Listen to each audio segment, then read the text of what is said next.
Jose now in the house. Thank you so much for this interview, Jose. It's a pleasure to be in your house tonight. We know it's been a long night today and a long day. Very cool today. Yes. Very cool. But tell us a little bit about you, where you're from, and Sure. what do you do here in the United States? Yeah, sure. So, well, I was born in Mexico, in Juarez, border town.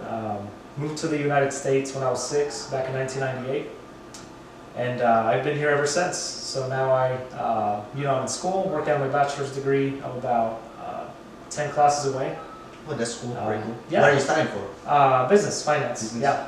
Oh, okay. Business, finance, and work at Capital One. I'm a manager there, and loving it. Oh, that's cool. That's cool. So, how long it's been since you applied for? You said you were 6 years old, and now you're. I'm 25 now, so when I applied to DACA back in 2008, I was, I think, 16 years old.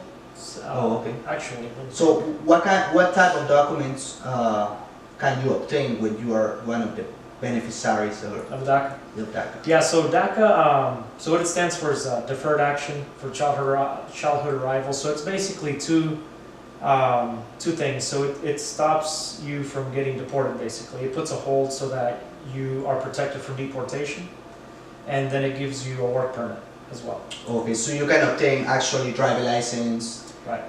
You can work legally in the United States, and you can study as well. Yes, all those things. Obviously, what some people maybe don't know is that you can go out to different countries.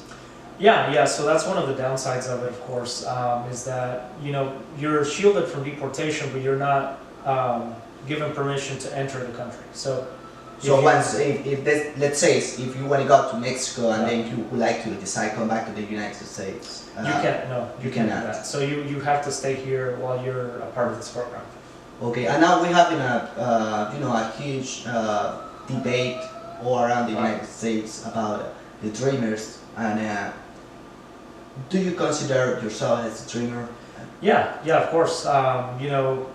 In the legal sense, because I have the DACA program, I'm part of that, but also, I think most of us that are part of that program, have the dream too that one day there'll be a pathway to citizenship for us, and because this is the only country we know, this is the only life we know, this is our home, so we're Americans, at heart. It's just in a legal sense, that's not the case. So I think we all have that dream too, is that one day we'll be able to become citizens and to become citizens, to not just contribute to the economy, but also to be able to call ourselves legally Americans. I think that'd be great. Yeah, for fact, we know that 950,000 people take advantage of this program, and they contribute to the economy of the United States with more than 11 billion dollars. How do you think it improved your life, and how do you think this program helped your family as well? Yeah, so since I got the work permit, I've been able to of course find a good job, move up and just keep growing my career. And going to school knowing that that all that hard work's going to pay off, and that all that hard work's going to pay off in this country, and I'm helping this economy, which is my home. So it's great. Definitely changed my life, and that of my family's too. Because I think that as the better I do, the more I get to help my family and encourage them and that sort of thing.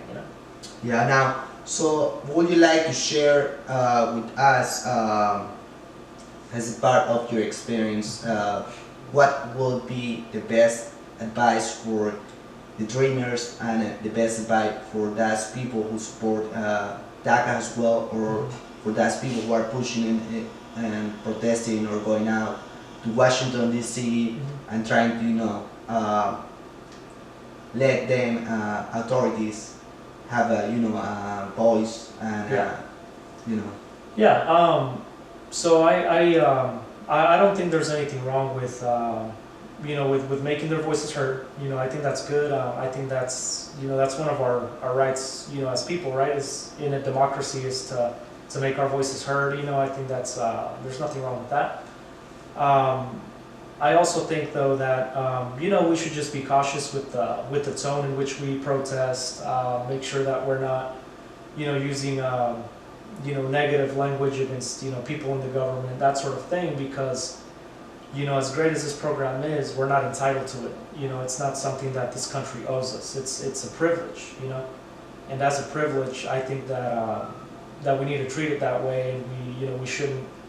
You know, we should, you know, it's okay to protest, but we shouldn't, we should be careful how we, you know, how we talk about certain, you know, figures that are in the public light, certain people in government, that sort of thing, because, you know, it's not a right, you know, it's a privilege, and we should be grateful, and, but it's good that they're making their voices heard.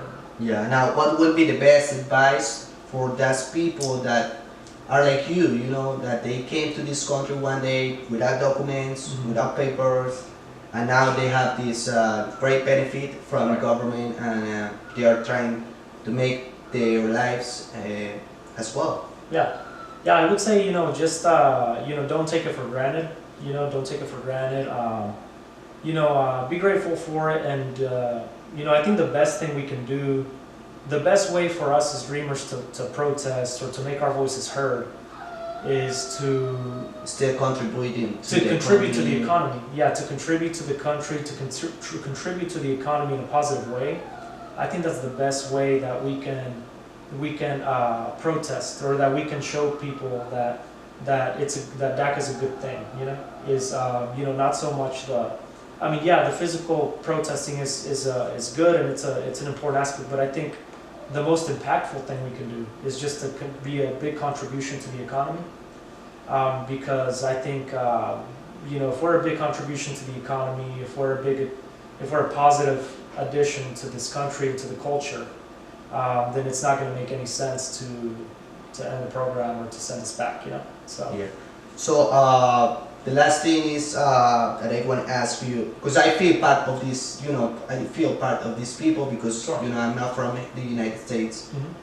but in the same way, what would be the message for those people who are trying to look for freedom, who are trying to look for, you know, to came to this country and know that this country can give you the opportunity and the chance to grow up and to be a better person in life? Yeah, I would say, man, just you know, work hard, don't give up.